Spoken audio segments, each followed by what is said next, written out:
वैसे तो उत्तर प्रदेश में सीधी लड़ाई समाजवादी पार्टी और बीजेपी के बीच में है, लेकिन जौनपुर की मल्हनी विधानसभा सीट पर जेडीयू के धनंजय सिंह और समाजवादी पार्टी के बीच में लड़ाई ज़्यादा बताई जा रही है। खुद धनंजय सिंह हमारे साथ हैं। यहाँ पर त्रिकोणीय लड़ाई है या जैसा कि हमने कहा समाजवादी पार्टी से आपकी सीधी लड़ाई है? देखिए, समाजवादी पार्टी का एक बेस वोट है यहाँ पर। 65 से 70 हज़ार के बीच का समाजवादी पार्टी का वोट है।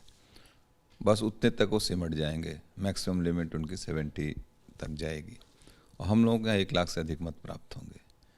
बीजेपी बीएसपी यहाँ पर कोई रेलेवेंस नहीं है उनका।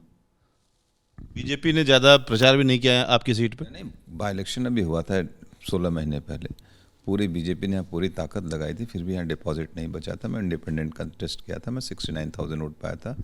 एसपी उस समय 73,000 वोट पा गई थी।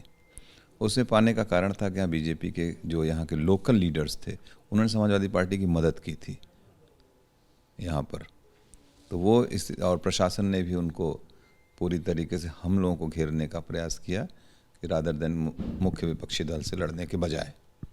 इसका थोड़ा सा हम लोगों को मतलब नुकसान हुआ, लेकिन इस चुनाव में एकदम उलट है और 1 लाख से अधिक मत प्राप्त होगा, मुझे ऐसा विश्वास है। और समाजवादी पार्टी को मुझे लगता है 65 से 70 हज़ार के बीच में मत प्राप्त होगा। उनका इतना मत है ही है। उनके जाति के आधार पर राजनीति करते हैं, देखिए। और थोड़ा सा जो उनका कोर वोट है वो सब मिला के इतना मिलेगा उनको, इससे अधिक नहीं। आपको लड़ाई हम नहीं मानते हैं यहाँ पर, लड़ाई नहीं मानते हैं। इस बार कहीं कोई संघर्ष नहीं है, ना कोई लड़ाई है। अगर असेंबली आप 30,000 मतों से जीत रहे हैं, इसका मतलब है कि एक अच्छे हैंडसम मेजॉरिटी से आप जीत रहे हैं। जनता दल यूनाइटेड का कोई आधार यहाँ उत्तर प्रदेश में नहीं है। नीतीश कुमार पर के नाम पर वोट मिलेगा ऐसी उम्मीद नहीं है।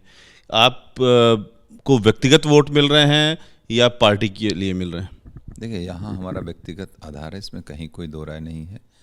जेडीयू से मैं 2007 में मिले था यहाँ पर, और उसके बाद जेडीयू 2009 लोकसभा नहीं लड़ी तो मैं बीएसपी से लोकसभा लड़ा। फिर जेडीयू 2012 भी नहीं लड़ी, 2014 नहीं लड़ी, 2017 नहीं लड़ी, 2019 भी नहीं लड़ी यूपी में। तो अब 2022 में जेडीयू यहाँ दोबारा लड़ने आई। तो उसमें जो है अब हम लोग फिर जेडीयू से यहाँ चुनाव लड़ रहे हैं।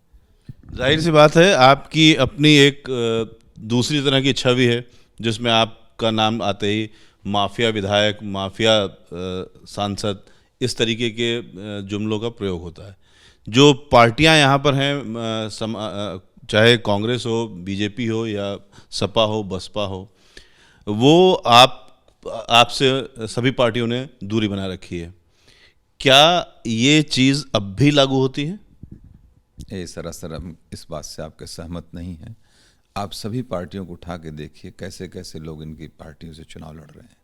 बस फर्क ये है कि हम लोग वैचारिक राजनीति करते हैं, जहाँ पे बहुत से जगहों पे सहमति और असहमति के मुद्दे उभरते हैं। तो असहमति बनती इसलिए थोड़ा सा हम लोगों के माइंडसेट मैच नहीं कर पाते हैं, इसलिए हम लोग उससे दुराव रहता है लोगों का। जनता से आप क्या कह रहे हैं अगर आप जीत जाते हैं? क्योंकि सरकार जिस पार्टी की बनेगी आप उसमें होंगे नहीं, अकेले किस तरीके से लोगों के लिए कुछ कर पाएंगे? लोगों के लिए तो आप सदन में हैं करने की, अगर आप लगातार सदन में सक्रिय हैं तो जनता के लिए बहुत कुछ किया जा सकता है। इसके पहले मैं कहीं मंत्री नहीं रहा, फिर भी सरकार में भी नहीं रहा, फिर भी अपने क्षेत्र के लिए जितना कार्य मैंने किया, यहाँ सरकार में रहने के बाद भी पिछली बार 10 साल से यहाँ समाजवादी पार्टी के विधायक हैं। समाजवादी पार्टी की सरकार रही 12 से 17 के बीच में। पारसनाथ यादव यहाँ कैबिनेट मंत्री थे, आज हमारे बीच नहीं है वो। लेकिन क्षेत्र के लिए कोई ऐसा कार्य नहीं किया जिसको कहा जाए कि यहाँ क्षेत्र में कुछ बड़ा वो कुछ कर गए जिसकी वजह से उनको जनपद याद करें। अपनी जनता से आप जब वोट मांगने जा रहे हैं तो क्या कह रहे हैं? जनता से वोट मांगना ही नहीं पड़ रहा है इस बार। जनता के बीच जा रहे हैं। जनता उबी हुई है 10 साल से समाजवादी पार्टी के विधायक से, और बीच में यहाँ भारतीय जनता पार्टी के सांसद भी रहे 5 साल, और अभी 3 सालों से बीएसपी के भी सांसद हैं। बीएसपी के सांसद भी जनता के बीच नहीं जाते, भाजपा के सांसद भी जनता के बीच नहीं गए यहाँ। तो स्वाभाविक से जनता ने एक वैक्यूम क्रिएट हो गया। उसके बाद हम लोग पदों पर न रहने के बावजूद भी जनता के बीच निरंतर बने रहते हैं, उनके किसी भी सुख दुख में शरीक होते हैं, उनके दुख को अपना दुख महसूस करते हैं। हम हर संभव उनकी सहायता करने का प्रयास करते हैं, जो हमारे गरीब तबका है, जो उपेक्षित तबका है। तो जिसकी वजह से लोग एकदम से एक तरफा हमारे साथ खड़े हुए हैं।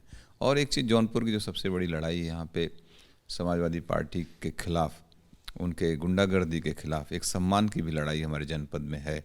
उसमें भी हम हमेशा उनके साथ, जो लोग जिनके भी सम्मान की बात आती है, जिनके सुरक्षा की बात, हमारे व्यापारी हों, जो आम आदमी है, उसके लिए हम खड़े रहते हैं।